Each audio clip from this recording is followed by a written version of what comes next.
Good morning students. तो 9th-10th class student थोड़ा ध्यान देंगे। आज से हम आपके ग्रामर का मेन टॉपिक स्टार्ट करने जा रहे हैं, टेंस। देखो, टेंस हम हर क्लास में पढ़ते हैं, लेकिन हर क्लास में पढ़ते वक्त हमें कुछ ना कुछ ध्यान रहता है, और जैसे हम गैप लेते हैं पढ़ाई के दौरान, वो चीज़ प्रैक्टिस से उतर जाती है। और एक बात और है, 8th क्लास में जो टेंस आते हैं, 9th क्लास में जो टेंस आते हैं, और 10th क्लास में, तो यहाँ पर तो ठीक है, यहाँ पर थोड़ा लेवल कम है, और 9th-10th में इसका लेवल यानी नियम वही है, रूल्स वही हैं, मगर प्रश्न यानी आपका जो क्वेश्चन है, फिलिंग द ब्लैंक्स है, जिस तरीके से वो आपके फॉर्मेट में देना चाहता है, उसको थोड़ा सा लेवल बढ़ा देता है। ठीक है, 10th 11th क्लास तक के स्टूडेंट इसमें आसानी से इस वीडियो को हेल्पफुल है ये 11th क्लास तक, क्योंकि 12th में टेंस नहीं है, पर इनडायरेक्टली वो भी समझ सकते हैं। लेकिन मेन कोर्स में 8 से लेकर 11 तक का ये आपके हेल्पफुल रहेगा। इसका डेफिनेशन कुछ इस प्रकार से है। देखो, टेंस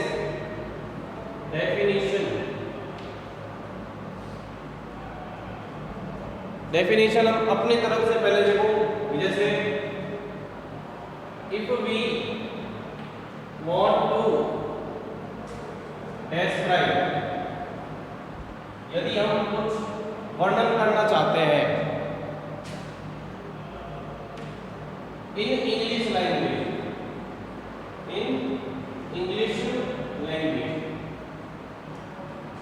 यदि हम कुछ डिस्क्राइब करना चाहते हैं इंग्लिश लैंग्वेज में, किसका? If you want to describe English language of some incidents happenings, कुछ जो घटनाएं होती हैं, घटना है, इंसिडेंट्स है, कोई वर्क है, किसी कोई थिंग है, किसको? दोबारा देखो, some incident, happenings, word, thing, कुछ भी शब्द, कुछ भी चीज के बारे में, घटना के बारे में वर्णन करना चाहते हैं with the help of time,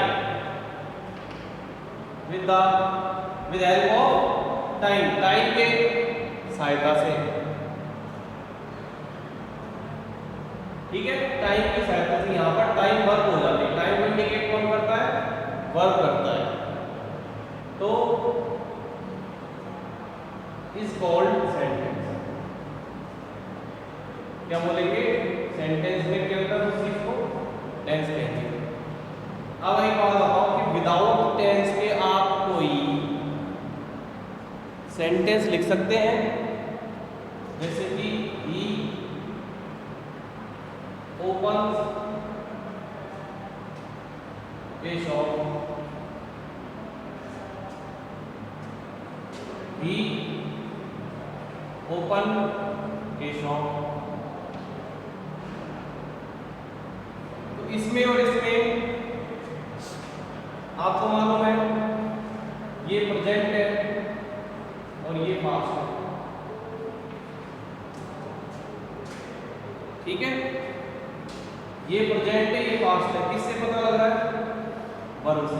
इसमें वर्ब की फर्स्ट फॉर्म है एसईएस, इसमें वर्ब की सेकंड फॉर्म। तो दोबारा से एक बार समझ लो,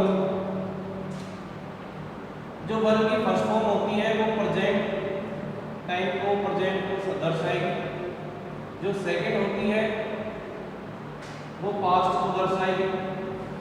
थर्ड जो है वो पास्ट पार्टिसिपल को,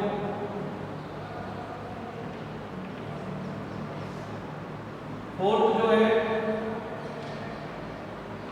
वो वर्ब की फर्स्ट फॉर्म में आईएनजी को, और फिफ्थ जो है उसमें एसईएस या आईएस का प्रयोग होता है, वो भी प्रेजेंट में दर्शाता है। तो ये टाइम है।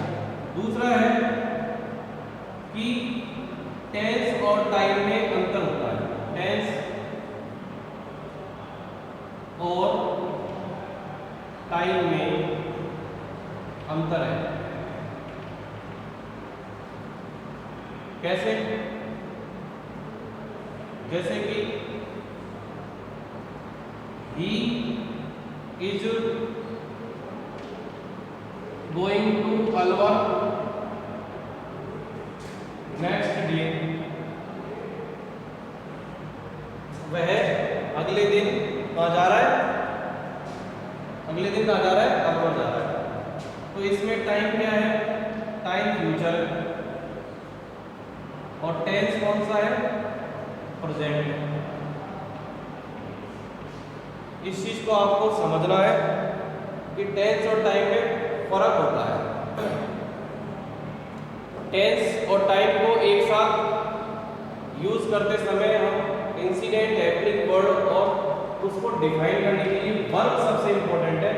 वर्ब ही आपको बताएगी कि इस किसी सेंटेंस में आप कौन सा टेंस यूज कर रहे हैं और कौन सा करना चाहते हैं। ठीक है, ये इसका डेफिनेशन है। कुछ डेफिनेशन जो और आपको अच्छे तरह से समझा सकते हैं कि a distinction on form in a verb, कि a distinction on form in a verb to express distinction of type, to express distinction of type। फिर आगे क्या कह रहा है? और ड्यूरेशन ऑफ द एक्शन अथवा ड्यूरेशन ऑफ द एक्शन। फिर क्या कह रहा है? द और स्टेट इट डिनोट्स, और स्टेट इट्स डिनोट्स। अच्छे से समझेंगे। इसका मतलब है अंतर करना, डिस्टिंक्शन अंतर करना, कि वर्ब की किसी फॉर्म है, कोई रूप है वर्ब का, उसको अंतर करना है, उसको व्यक्त करने के लिए टाइम के अंतर को समझना है कि समय में, समय का अंतर यानी प्रेजेंट, पास्ट एंड फ्यूचर जो भी आप यूज करते हैं उसके हिसाब से वर्ब यूज करते हैं, उनमें अंतर लाते हैं। या फिर आप किसी उसके साथ किसी एक्शन का जो ड्यूरेशन टाइम है, कौन से समय में वो हुआ है, उसको वर्ब से बताएंगे और किस प्रकार से इसको वर्णन करेंगे। ठीक है, फिर इसके बाद अगर हम आप देखें तो बहुत सारी डेफिनेशन है, लेकिन एक छोटी सी डेफिनेशन ये है कि कोई भी घटना है, कोई भी कार्य घटना है, उसको आप टाइम के साथ जोड़ लो। कोई भी कार्य घटना है, उसका वर्णन वो कब हुई, उसको साथ आप टाइम के साथ जोड़ो। ये घटना और कार्य किसके द्वारा बता सकते हैं आप? वर्ब के द्वारा। ठीक है, तो ये आपको टेंस के बारे में हमने समझाया, इसके डेफिनेशन के बारे में। अब देखिए सेंटेंस को टेंस में हम किस तरीके से समझेंगे। बहुत सिंपल तरीका है, single clause sentence. Single clause sentence का मतलब होता है कि एक सब्जेक्ट, एक वर्ब और एक ऑब्जेक्ट। ये सिंपल सेंटेंस है और वो भी इसको हम सिंगल क्लोज कहते हैं। कि एक क्लोज का मतलब ये होता है कि जिसमें एक वर्ब हो, एक सब्जेक्ट हो, एक ऑब्जेक्ट हो, इसलिए सिंगल क्लोज सेंटेंस है। इन्हीं के माध्यम से हम पूरे टेंसों को समझेंगे। आगे बढ़ते हैं कि किसी भी सेंटेंस का टेंस बताने के लिए वर्ब की अहम भूमिका होती है, यानी there is an essential or important role to describe the sentence with incident. तो उसमें हम वर्ब और टाइम को रिलेट करते हैं, जैसे अभी हम बता चुके हैं। टाइप्स में जाते हैं, सबको पता है टाइप्स कौन कौन से होते हैं टेंस के।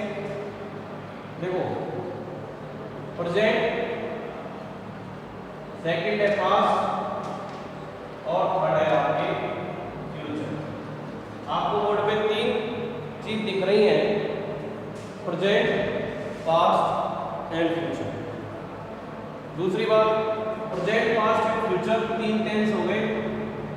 टेंस तो भैया 2 ही होते हैं, ये तो एक कंडीशन है जो ये तो घट रहा है या घटित होता है रोज, ये घटित हो चुका है यानी पास्ट हो गया, हुआ था कभी, और ये तो होगा। तो ये एक तरह से कंडीशन होती है कि अभी तो हुआ ही नहीं है, ठीक है। तो टेंस 2 है, लेकिन टाइम को इंडिकेट करने के लिए हमें फ्यूचर टेंस और समझना पड़ता है। तो हम 3 टेंस हो गए हैं। अब इन प्रत्येक सभी के 4 मतलब प्रत्येक के 4 उपभाग भी होते हैं। तो सबसे पहले सिंपल आता है, उसके बाद कंटिन्यू आता है, कंटिन्यूअस, परफेक्ट और परफेक्ट कंटिन्यूअस।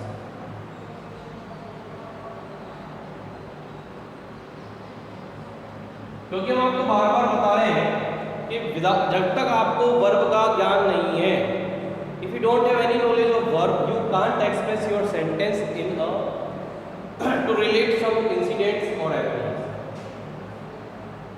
ये present simple, present continue, present perfect, present perfect continue. उसी तरह past simple, past continuous, past perfect, past perfect continuous.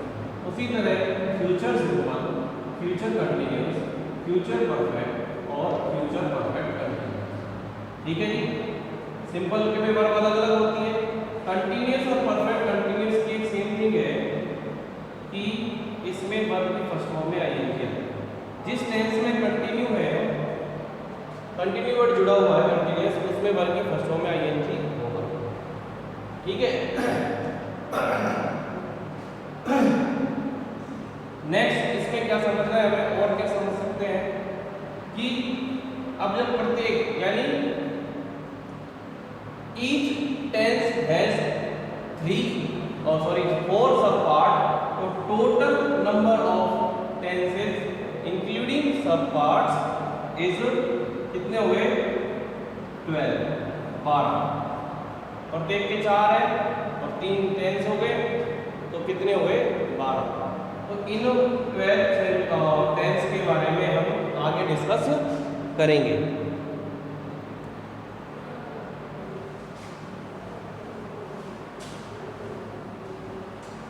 यदि हम देखा जाए कि परीक्षा में या फिर हम देखते हैं कि एग्जाम में कि सर कौन सा टेंस ज़्यादा इम्पोर्टेंट होता है। इम्पोर्टेंट तो सारे टेंस होते हैं, लेकिन अगर आप प्रेजेंट सिंपल और पास्ट सिंपल, प्रेजेंट और पास्ट सिंपल को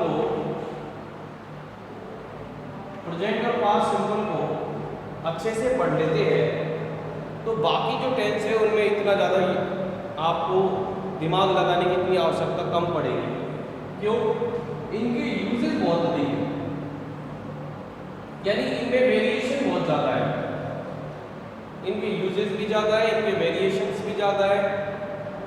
तो अगर देखा जाए तो एग्ज़ाम की दृष्टि से प्रेजेंट सिंपल और पास्ट सिंपल है वो थोड़ा सा इम्पोर्टेंट ज़्यादा रखते हैं अपने आप में। इनके यूजेस ज़्यादा है तो इनकी इम्पोर्टेंस भी ज़्यादा है।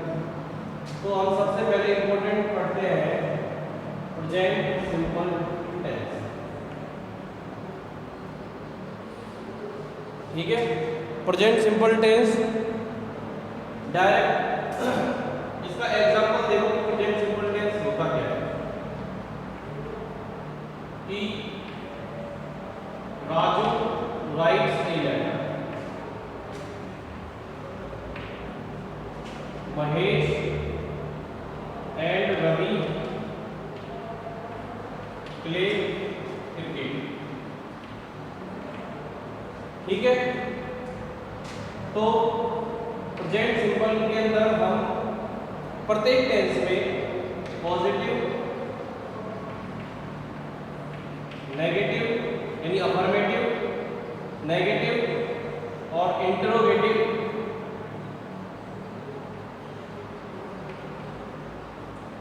तीन तरीके से हम सेंटेंस को बनाना सीखेंगे। बार बार बता रहा हूँ, सबका फॉर्मेट सिंगल क्लोज सेंटेंस से ही हम समझेंगे, जो कि बहुत आसान होता है सब्जेक्ट वर्ब ऑब्जेक्ट से। दूसरी बात, ऑब्जेक्ट ऑप्शनल होता है, किस बेसिस पे, वर्ब के यूजेस पे, कि आप ट्रांसिटिव फॉर्म यूज कर रहे हैं, इंट्रांसिटिव, वो भी बता दिया। दोबारा समझ लो कि ट्रांसिटिव का मतलब होता है you having object in a sentence, कि आप सेंटेंस में ऑब्जेक्ट का यूज करते हैं। और intransitive, you don't have any object in your sentence, यानी वो प्रीफर ही नहीं कर रही वर्ब ऑब्जेक्ट को, तो आपको इंट्रांसिटिव नहीं है, इसलिए उसको ऑप्शनल में लेंगे। अफर्मेटिव या पॉजिटिव, नेगेटिव, इंट्रोगेटिव, तीन तरीके से समझो। ये प्रेजेंट सिंपल टेंस के एग्जांपल्स हैं। तो हम रूल्स पर आते हैं। देखिए, जो प्रोनाउन है, सब्जेक्ट है, तो प्रोनाउन सब्जेक्ट क्या होता है, सब्जेक्ट में नाउन एंड प्रोनाउन दोनों होते हैं, ध्यान रखना, और ऑब्जेक्ट में भी। इसलिए I, we, you, they, plural noun, I, we, you, they plural यानी बहुवचन संज्ञा, इनके साथ आप वर्ब की फर्स्ट फॉर्म यूज करेंगे। ठीक है, फिर है ही, शी, इट, ने, और सिंगुलर नाउन, इनके साथ आप वर्ब की फर्स्ट फॉर्म में एस और आईईएस का प्रयोग करेंगे।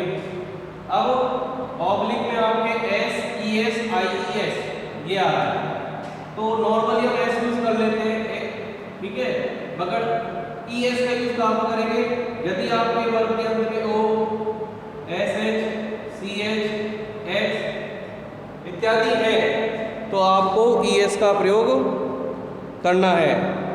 ठीक है, डबल एस है, एस है, इनमें आपको क्या करना है, ईएस का यूज करना है। और आईएस का यूज कैसे करेंगे, कि जो वर्ब है, वर्ब का जो लास्ट लेटर है, वर्ब का लास्ट लेटर वाई है, ठीक है, वर्ब का लास्ट लेटर वाई है, और बिफोर वाई, वाई से पहले इफ देयर इज कॉन्सोनेंट यानी व्यंजन है, यानी व्यंजन है, तो क्या करना है, वाई को तो रिमूव कर देंगे, वाई को रिमूव यानी हटा देंगे, और आईईएस का यूज करना है। ठीक है, जैसे आपको फ्लाई यानी उड़ना, अब यदि इसको सिंगुलर में यूज करना है, इस रूल के अकॉर्डिंग बता रहे हैं, तो ही फ्लाई हाउ हो जाएगा, आपको ही फ्लाइज यूज करना है, क्योंकि वाई से पहले एल क्या है, देखो जरा, वाई से पहले क्या है, एल, एल इज कौन सा लेटर है, कॉन्सोनेंट, तो कॉन्सोनेंट यानी व्यंजन है, वाई को हटाकर आपको F L I E S use करना है। बाकी आप नॉर्मली एस यूज करते ही हैं, तो ये कुछ रूल्स हैं, इनको आपको ध्यान रखना है, ईएस और आईईएस का यूज किस प्रकार से होता है, और जनरली आपको एस यूज करना है, और कहाँ पर आईईएस और एस ईएस यूज करना है वो देख लीजिए। अब लेट अस सपोज कि वाई से पहले वोवल है, ठीक है, वोवल है, तो जैसे एंजॉय, वाई से पहले ओ क्या साउंड कर रहा है, वोवल यानी स्वर, तो इसमें आपको सिंगुलर सब्जेक्ट के लिए ओनली एस यूज करना है, आईएस नहीं लगेगा, वाई रिमूव नहीं होगा, ये चीज आपको ध्यान रखनी है।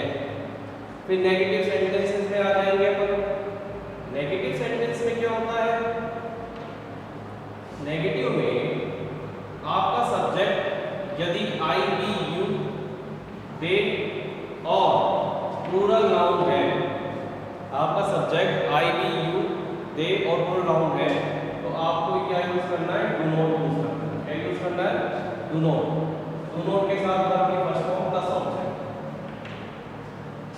देन नेक्स्ट पॉइंट, यदि if your subject is he, she, it, name और सिंगुलर नाउन है, सिंगुलर नाउन है तो आप क्या यूज करेंगे, डज नॉट यूज करेंगे। क्या यूज करना है, डज नॉट। और जब डज नॉट आता है तो वर्ब की फर्स्ट फॉर्म में से S E S I E S हट जाएगा, केवल वर्ब की फर्स्ट फॉर्म आएगी और ऑब्जेक्ट यूज करना है। ओके, नेक्स्ट इसमें आता है कि आपके इंट्रोगेटिव कैसे यूज करना है। इंट्रोगेटिव जैसे आपको पता है इंट्रोगेटिव में टू टाइप्स होते हैं। एक तो आपके हेल्पिंग वर्ब से स्टार्ट होने वाले क्वेश्चन होते हैं जिसमें आपका यस और नो में आंसर होता है। सेकंड होता है आपके डबल क्वेश्चन। ठीक है, दोनों ही तरीके समझेंगे।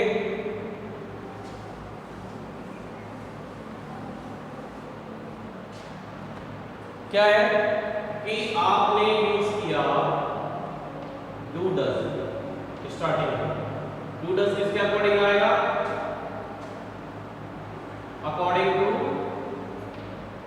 सब्जेक्ट। ठीक है, do does according to subject. If your subject is plural you prefer, you will use you और डू। और if your subject in a singular form यानी एक वचन संज्ञा है या तो आपके ही शी है तो आपको क्या करना है, डज यूज करना है। उसके बाद आपको सब्जेक्ट यूज करना है, वर्ब की फर्स्ट फॉर्म यूज करनी है, ऑब्जेक्ट और एंड में क्वेश्चन मार्क यूज करना है। आपको डब्ल्यूएच वर्ड यूज करना है तो आप व्हाट यूज करें ओनली और बिल्कुल सेम पैटर्न में do does according to the subject. ठीक है, जैसे सब्जेक्ट है सिंगुलर है तो डज, प्लूरल है तो do, then verb first form और ऑब्जेक्ट ऑप्शनल होगा क्योंकि हो सकता है कि वो ऑब्जेक्ट आपका आंसर हो। ठीक है,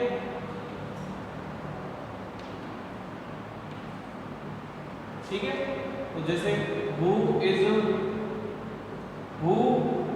इज योर फादर,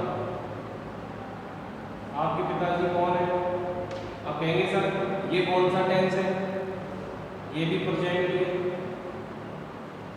कैसे, आपको हमने वर्ब में बताया था कि प्राइमरी वर्ब होती है। क्या होती है, प्राइमरी वर्ब होती है। दूसरा आपके मार्जिनल फॉर्म, मार्जिनल और आपके मॉडल वर्ब, इनमें भी कुछ जैसे यूज टू, ये तो पास्ट फॉर्म है, मगर नीड ये आपके प्रेजेंट है, डेयर भी आपके प्रेजेंट है। फॉर्म बता दिया ना आपको कि वर्ब फर्स्ट फॉर्म किससे रिलेट करती है, प्रेजेंट से करती है। जैसे प्राइमरी वर्ब में या प्राइमरी हेल्पिंग वर्ब में आपके क्या यूज होता है, only, is, are, am, was, were, has, have. ठीक है, डू, डज, डिड। अब इसमें आप ये देख लो कि आपको प्राइमरी वर्ब में प्रेजेंट क्या है, ये प्रेजेंट है और ये प्रेजेंट। तो इसमें आपको केवल प्राइमरी वर्ब को मेन वर्ब यूज करना होता है। तो यहाँ पर आपकी primary verb main verb use हो रही है। इसके लिए आपको क्या करना है, मिस्टर राकेश शर्मा, आपने आंसर दिया इस फाइल पर।